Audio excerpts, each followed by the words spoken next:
What kind of book is The Small Town by Malgorzata Pospiech? A historical document, an autobiography, a novel, a sentimental journey into recent past, a journalistic investigation into a crime committed long time ago?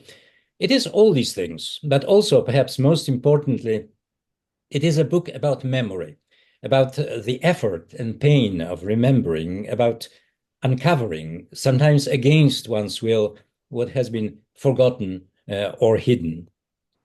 Everything, however, begins with a crime, a very real historical crime committed by the Polish Communist Office of Security in Kępno, the titular small town in western Poland, on the 20th of October 1945. In retaliation for the killings of two security officers by the local anti-communist underground, the security forces arrested several dozen residents of Kępno and summarily executed several of them. Some of those detained were suspected of having ties to the underground. Others were likely random individuals taken simply because they happened to be in the wrong place at the wrong time.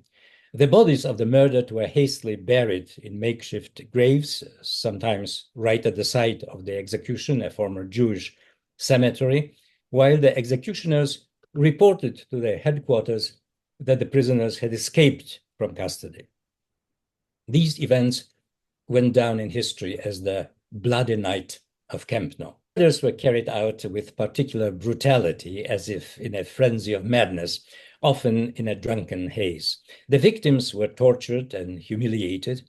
Although some facts of the crime have since come to light, and after 1956, several of the perpetrators were tried and punished, the bodies of some of the murdered have not been found to this day.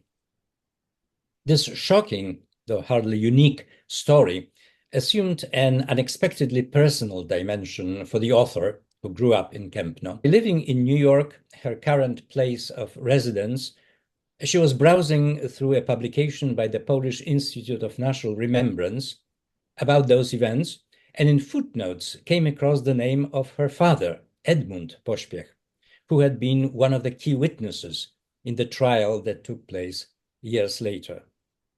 A father she had never known, who appeared in her childhood memories only in hushed conversations of the adults, a mysterious, menacing figure evoking unease, even fear. Fascinated by this unexpected discovery, the author began to search through preserved archives and visit people who might still remember him. Who was he really? A victim, a perpetrator, a hero, a criminal, both?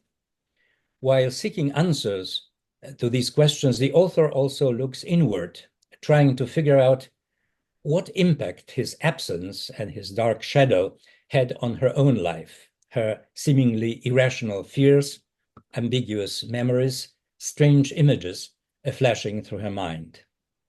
During this investigation, the author discovers that during the war, her father fought against Germans as a teenage member of the underground Home Army, and later, after the war, participated for a short time in the armed anti-communist resistance. He even commanded his own unit.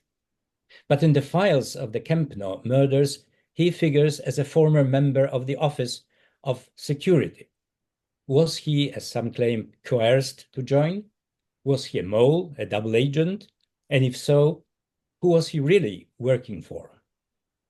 What lay behind his numerous stints in prison and his mysterious death in a road accident?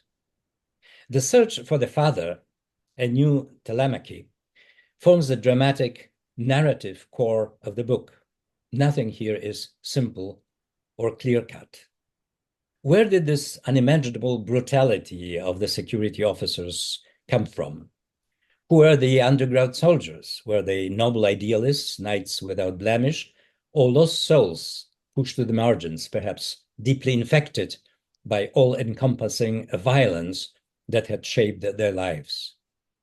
What happens to a young person? The author's father was 17, maybe 18 at the time, when surrounded by unmitigated brutality and madness.